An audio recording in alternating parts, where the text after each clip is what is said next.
बिहार के सरकारी स्कूलों में स्वतंत्रता दिवस के बाद भी देशभक्ति का माहौल बना रहेगा।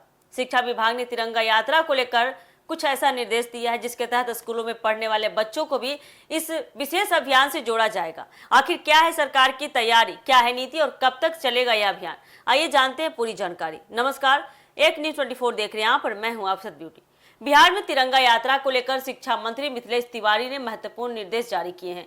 हर घर तिरंगा 2026 महोत्सव के तहत बता दें, अब राज्य के सभी सरकारी विद्यालयों में स्वतंत्रता दिवस के बाद भी तिरंगा यात्रा आयोजित की जाएगी। इसका उद्देश्य केवल एक दिन तक स्वतंत्रता दिवस मनाना नहीं, बल्कि विद्यार्थियों और आम लोगों के बीच देशभक्ति की भावना को लगातार मजबूत करना है। शिक्षा मंत्री के निर्देश के बाद राज्य के सरकारी स्कूलों में इस अभियान को लेकर गतिविधियां आयोजित की जाएगी। इसमें छात्र छात्राओं की भागीदारी अहम होगी। स्कूल स्तर पर तिरंगा यात्रा निकालकर बच्चों को राष्ट्रीय ध्वज के सम्मान, देश की आजादी के महत्व और राष्ट्रीय एकता के बारे में जागरूक किया जाएगा। दरअसल केंद्र सरकार की ओर से हर घर तिरंगा अभियान के जरिए देश भर के लोगों को स्वतंत्रता दिवस के अवसर पर अपने घरों और संस्थानों पर तिरंगा लगाने तथा अभियान से जुड़ने के लिए प्रेरित किया जाता है। इसी क्रम में इस वर्ष हर घर तिरंगा 2026 महोत्सव के तहत बिहार में भी अलग अलग कार्यक्रमों को बढ़ावा दिया जा रहा है। सरकारी स्कूलों में इस अभियान का महत्वपूर्ण हिस्सा बनाया गया है। स्कूलों में बच्चों के माध्यम से तिरंगा यात्रा निकालने से अभियान का संदेश ज्यादा लोगों तक पहुंच सकता है।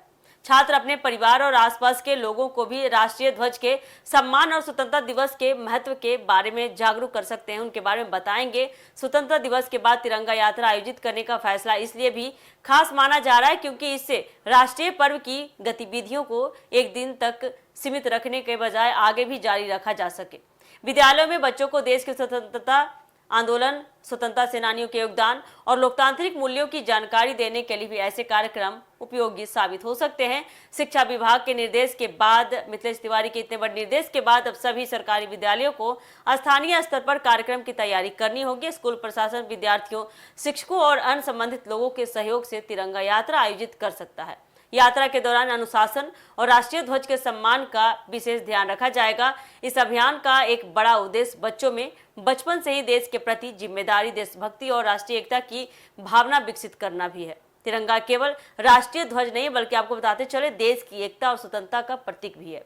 इसलिए विद्यार्थियों को इसके महत्व से जोड़ने के लिए स्कूलों में होने वाली तिरंगा यात्रा को महत्वपूर्ण पहल माना जा रहा है। अब देखना होगा कि बिहार के अलग अलग जिलों में सरकारी स्कूल इस निर्देश को किस तरह से लागू करते हैं और तिरंगा यात्रा के जरिए कितने विद्यार्थियों व लोगों को इस अभियान से जोड़ा जाता है। स्वतंत्रता दिवस के बाद भी स्कूलों में जारी रहने वाला यह अभियान बच्चों के बीच देशभक्ति और राष्ट्रीय एकता का संदेश पहुंचाने का माध्यम बनेगा। तो ये थी अब तक की अपडेट तिरंगा यात्रा 2026 महोत्सव को लेकर। फिलहाल के लिए आप दे दीजिएगा।